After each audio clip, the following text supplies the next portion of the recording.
हम किसी भी जातीय समीकरण में विश्वास नहीं रखते हैं। लेकिन किस तरीके से आप तेजस्वी यादव को टैकल करने वाले हैं? एनडीए में भी बहुत महारथी सब हैं, उन लोगों को कैसे आप लोग टैकल करेंगे? चुनाव आने तक मुस्लिम समाज जन स्वराज पार्टी के साथ ही आएगी। बीजेपी ने बिहार का इस्तेमाल केवल 30-35 अपने एमपीज़ को लाने के लिए किया है। चिराग पासवान अभी एनडीए में हैं और उसके अलावा उनका अस्तित्व बहुत लिमिटेड है। नमस्कार, आप देख रहे हैं देशवा न्यूज, आपके साथ मैं हूँ राजनंदिनी। हर एक बढ़ते हुए दिन विधानसभा चुनाव की ओर ले जा रहा है। बिहार विधानसभा चुनाव में महज कुछ ही महीने बाकी रह गए हैं। ऐसे में तेजस्वी यादव समेत इंडी गठबंधन के सभी दल, वहीं पर एनडीए की बात करें वो भी दल पूरे तैयारियों में लगा हुआ है। लेकिन यहीं पर नई नवेली जो पार्टी है जनसुराज, वो भी इन दोनों ही अलायंस को मुकाबला देने के लिए पुरजोर तरीके से तैयारी कर रही है। 11 तारीख को जनसुराज की ओर से एक महारैली भी होने वाली है, जिसमें कि संभावनाएं जताई जा रही है कि बहुत बड़ी संख्या में जो लोग हैं वो उपस्थित होंगे। ज़्यादा जानकारी लेंगे साथ ही साथ चुनाव को लेकर के और किस तरीके से ये लोग टैकल करने वाले हैं इंडी गठबंधन और एनडीए अलायंस को। इस बात पे जानकारी के लिए हमारे साथ जनसुराज के कार्यकारी अध्यक्ष मनोज भारती जी हैं। ज़्यादा जानकारी मनोज भारती जी से लेते हैं। मनोज भारती जी, कैसे चल रही है आप लोगों की पार्टी की तैयारी? चुनाव तो हमारे लिए अभी 6 महीने दूर है। जो तैयारी हमारी अभी है वो 11 अप्रैल की जो गांधी मैदान में रैली है या वहाँ रैली कह लें, उसके लिए है। हम एक्सपेक्ट कर रहे हैं कि ये रैली ऐसी होगी जो फिर कभी ऐसी ना देखी जाए या ऐसी नहीं हो, ऐसी रैली होगी। इसमें ये भी पता चलेगा कि बिहार की जनता किस हद तक जनसुराज के मुद्दों को, उनके द्वारा उठाए गए सवालों को समझ चुकी है और जनसुराज पार्टी को एक नए विकल्प के रूप में चुनने के लिए तैयार है। हर अभी जो बिहार में जितनी भी रैलियां हो रही हैं, सब जाति से रंगी हुई रैलियां हैं। आपने भी देखा होगा, तेजस्वी ने बीते दिन रैली की, मुसहर भुइयां रैली, कुछ दिन पहले जीतन राम मांझी ने की थी दलित समागम रैली। आपकी ये जो रैली है उसमें भी क्या आपने जाति रंग दिया है? बिल्कुल नहीं। जनसुराज पार्टी पहले भी कह चुकी है और अभी भी मैं दोहराता हूँ, हम किसी भी जातीय समीकरण में विश्वास नहीं रखते हैं। हम जानते हैं कि हर जाति समीकरण या जातिगत कैलकुलेशन जो राजनीतिक दल करते हैं वो केवल इसलिए करते हैं कि वो लोगों को बरगला सकें, उन्हें जाति और धर्म के नाम पे इतना डिवाइड कर दें कि उनके वोट हमेशा ही उनको मिल जाएं। इस सोच के साथ जनसुराज पार्टी लोगों से ये कहती है कि जिन लोगों ने आपको हमेशा से ही जाति और धर्म के नाम पे वोट मांगा है और शासन मिलने पर आपको लूटा है, उनसे बचकर रहें। इस बार अपने भविष्य के लिए, अपने बच्चों के भविष्य को सुधारने के लिए और बिहार की व्यवस्था में परिवर्तन लाने के लिए, बदलाव लाने के लिए जनसुराज के पास आएं, चूँकि हम आपको अच्छा भविष्य देने की सारी योजनाओं से अवगत कराएंगे, करा रहे हैं। चुनावी साल में जितनी भी वादे किए जाते हैं वो कहीं ना कहीं चुनाव आते आते लोग भूल भी जाते हैं या फिर चुनाव खत्म होने के बाद वादे भी भूल जाते हैं। जनसुराज लगातार कार्यरत है, लेकिन किस तरीके से आप तेजस्वी यादव को टैकल करने वाले हैं? एनडीए में भी बहुत महारथी सब हैं, उन लोगों को कैसे आप लोग टैकल करेंगे? नई नवेली पार्टी हम टैकल करेंगे केवल जनता को। हमारा मुख्य उद्देश्य और मुख्य काम है जनता के पास जाना और जनता को समझाना। इस काम में हम पहले भी लगे थे, अभी भी लगे हैं और चुनाव आने तक लगेंगे। इस रास्ते से हम डेविएट नहीं करेंगे, ये हमारा वादा है। अब ये डिपेंड करता है कि चुनाव होने तक कितने प्रतिशत लोग हमारी बात को समझ पाते हैं, उस पर ही चुनाव का निर्धारण होगा कि उसका रिज़ल्ट क्या आएगा। उसका नतीजा क्या आएगा। और मुझे लगता है कि ये एक ऐसा स्ट्रैटेजी है जिसमें लोगों को समझ में आ जाएगा कि हमारा जो चरित्र है, हमारा जो एम है, वो शुद्ध मन और ईमानदारी वाला रास्ता है और उसका ही एम है। हम इस रास्ते से नहीं भटकेंगे, चाहे कोई भी राजनीतिक दल किसी भी तरह के जातीय समीकरण को हाईलाइट करे, उन पर काम करे। वक्फ संशोधन विधेयक के बाद, जो कि अब दोनों हाउसेस से पास होने के बाद जल्द ही कानून भी बन जाएगा, अब इसको लेकर के सियासत खूब हो रही है। तेजस्वी कह रहे हैं कि मुस्लिम समुदाय उनके साथ है, एनडीए कह रही है कि मुस्लिम समुदाय उनके साथ है।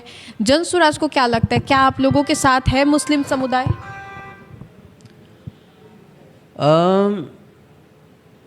मुझे लगता है कि मुस्लिम समुदाय समझ चुकी है अब तक कि उनके पास कोई विकल्प नहीं होने के कारण वो हमेशा ही धोखे के शिकार रहे हैं।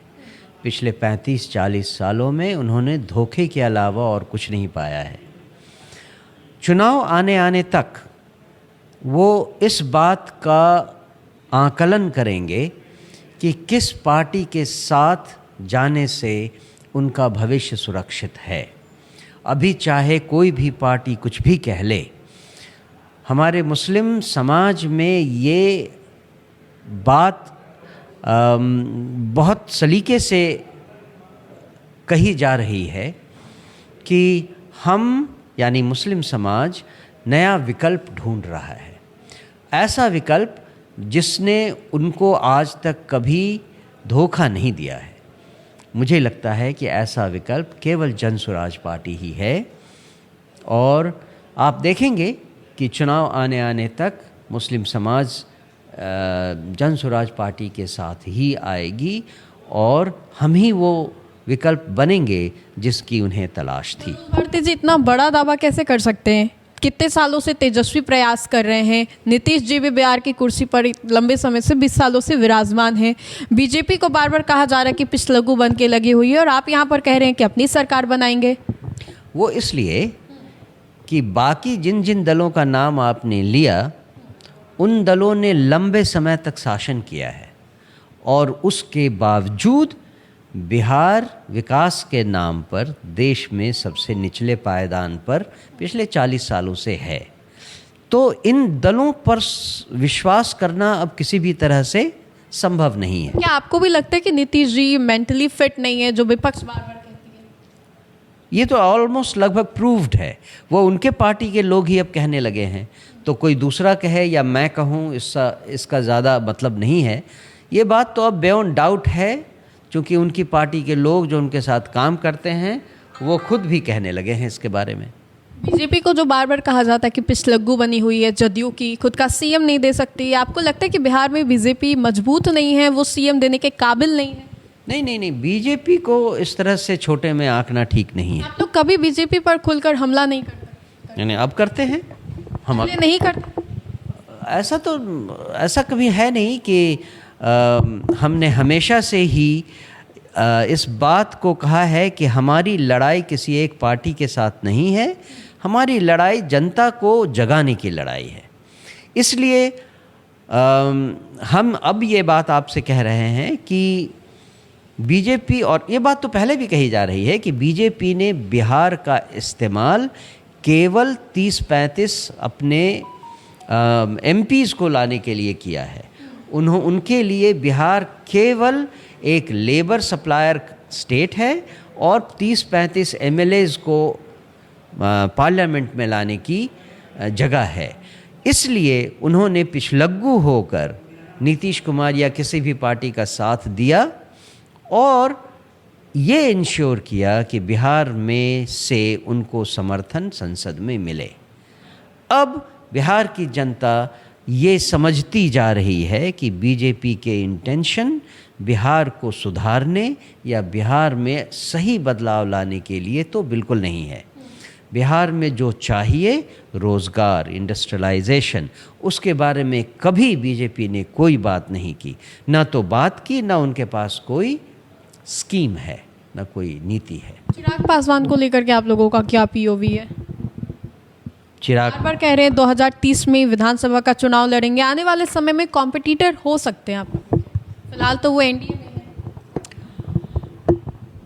मैं अभी इसके बारे में कुछ और ज़्यादा नहीं कहूँगा। चिराग पासवान अभी एनडीए में हैं और उसके अलावा उनका अस्तित्व बहुत लिमिटेड है, ये सब लोग जानते हैं। लिमिटेड अस्तित्व है, वो केवल एक जाति विशेष पर एम कर रहे हैं, तो कितना अस्तित्व होगा उनका। इसलिए उस बात को तो समझना ज़रूरी है। और ये भी है कि जो लोग व्यक्तिगत या पारिवारिक राजनीति करते हैं उनके पास नीतिगत स्कीम्स नहीं हो सकती हैं। बिहार में परिवर्तन का, बिहार के विकास का, बिहार में बदलाव का उनके पास क्या तरीका है, क्या सपने हैं और क्या नीतियां हैं, ये उन्होंने आज तक कभी जाहिर नहीं किया है। भारती जी, बस एक आखिरी छोटा सा सवाल होगा कि क्या ये आप आश्वासन दे सकते हैं कि आने वाले समय में जनसुराज में परिवारवाद नहीं होगा? परिवारवाद का आरोप आप भी लगाते हैं तेजस्वी यादव पर, तेजस्वी भी लगाते हैं एनडीए के कुछ ऐसे नेता पर, जैसे जीतन राम मांझी का पूरा परिवार हो। क्या आप ये आश्वासन दे सकते हैं कि आने वाले वक्त में आप लोगों की पार्टी में ये परिवारवाद का ठप्पा नहीं लगेगा? भविष्य को कौन जानता है? भविष्य को लेकर कोई भी भविष्यवाणी करना बेवकूफ़ी ही है। हम अभी जो कर सकते हैं और जो कहते हैं वो निश्चित रूप से कंफर्म होकर कहते हैं कि जनसुराज पार्टी परिवारवाद के बिल्कुल ख़िलाफ़ है। परिवारवाद एक ऐसा नासूर है जो आज नहीं तो कल समाज को लेकर बहुत गहरा घाव देता है। इसीलिए जनसुराज हमेशा इससे दूर रहेगी। बहुत बहुत शुक्रिया बातचीत करने के लिए। तो मनोज भारती जी थे हमारे साथ बातचीत करने के लिए। तमाम चुनाव के राजनीतिक विषयों पर हमने बातें की। तो फिलहाल के लिए इस खबर में इतना ही। अपने सहयोगी मंटू के साथ राजनंदिनी, देशवा न्यूज़, पटना।